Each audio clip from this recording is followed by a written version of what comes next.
mu bushikiranganji bw'imigenderanire y'u Burundi n'ayandi makungu basiguriye abaserukira ibihugu vyabo bakorera hano mu Burundi igituma amaradiyo BBC n'Ijwi ry'Amerika vyugawe hano mu Burundi.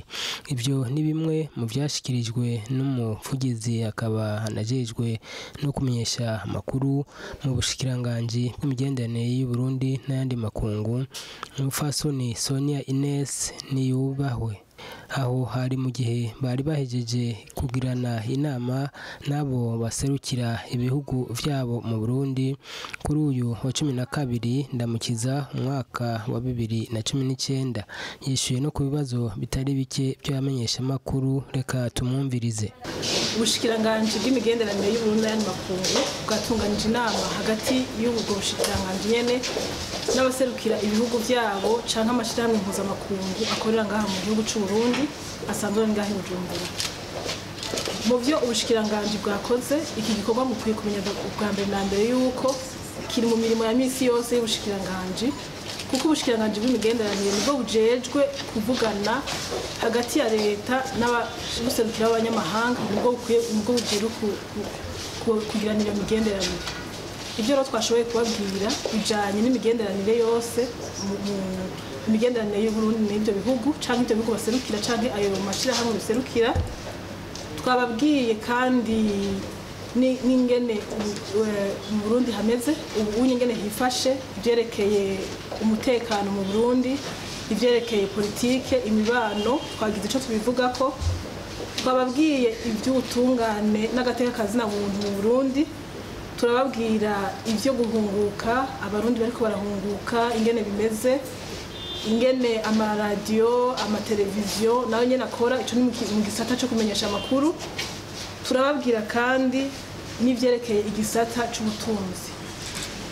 Ica mbere coco babinezererewe kuko bategeza mu bikorwa vy'ubushikiranganji harimo kubamenyesha amakuru. Iyo rero baronse amakuru y'ibiriko birabera mu gihugu barabinezererwa cyane, kuko baca bumva yuko turiko tugenda tuvyumva kumwe, ni kugira ngo dushobore kugira kuvyumva kumwe ibiriko birabera mu Burundi donc n'ivyo bafise mu mutwe wabo, kugira ngo dushobore kuvyumva kumwe. Ico rero yuko iyo umuntu aguhaye amakuru mu bisanzwe utegeza kubinezererwa cyane. Babinezererewe aho bumva bafise ico bobaza bakakibaza ubushikiranganji bukabishura, canke aho bumva bafise amakenga naho nyene bakayashikiriza ubushikiranganji bukabaho umuco kwiye. Tubwire ibibazo bikuru bashaka babajije amakenga makuru. Mu bisanzwe ibibazo nta bibazo bikuru bafise, ahanini bifuza yuko uko bavyumva bashaka kumenya yuko nabo nyene ariko twe tuvyumva. Yari icari rwego rwo kugira ngo tuje kuri novuga nti kuri meme niveau mu rurimi rw'igifaransa. Murakoze. Ku majambo ashikije mwagitangura mwavuze zerekeye amaradiyo BBC na VOA, mbega aho ntumavuganye kuvuga icerekeye yuko amaradiyo BBC na Voix d'Amérique zoba zarugaye. Ico ni ikintu cakozwe ngaha mu Burundi kandi twabibamenyesheje gusa nubwo bari basanzwe babizi. Twabibamenyesheje yuko BBC na Voix d'Amérique vyugaye, nabo ico bashobora kubivuga ko barashobora kubaza leta y'u Burundi ati byagenze gute. Ico naco nyishu iratomoye, iyo iradiyo igize irenza amategeko y'igihugu c'u Burundi, nibisanzwe yuko Uburundi bukoresha amategeko ahari kugira ngo buhane canke buhanure. Kandi ivyo onye hagize radio yugara ntibisigura yuko umwidegemvye wo kumenyesha amakuru ubuvuye. Nibishobora gutesekaza imigenderanire hagati y'u Burundi n'ibihugu vya maradiyo. Ingene ivyo bihugu bikorana na leta y'u Burundi, ivyo onya birafise uko bikorana n'inzira bicamwo.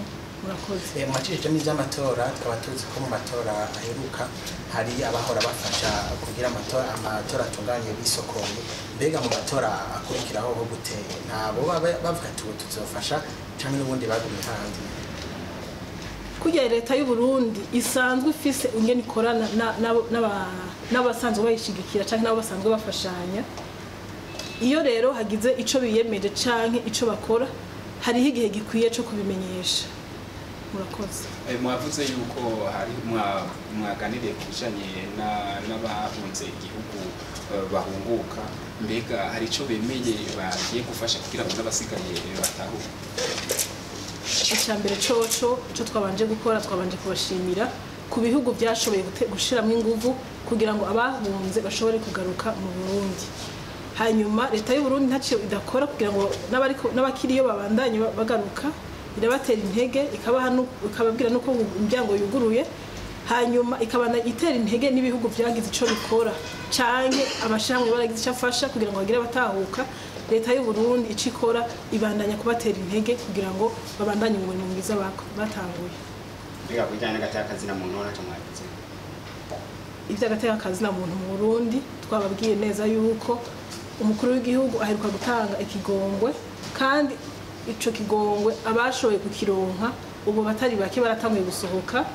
Batanguye gusohoka mu mabohero atandukanye itariki 29 z'ukwa gatatu 2019, kandi n'ubu barabandanya mugabo gusa ibiharuro vya nyuma ntiturashobora kubironka.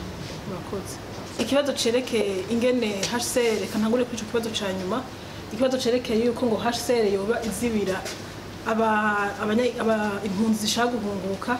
Mu bisanzwe iyi nama twari twagize n'abaserukiye ibihugu byabo bari mu Burundi cyangwa abaserukiye amashirahamwe yabo, yari inama yo mu kintu kininiya cyane.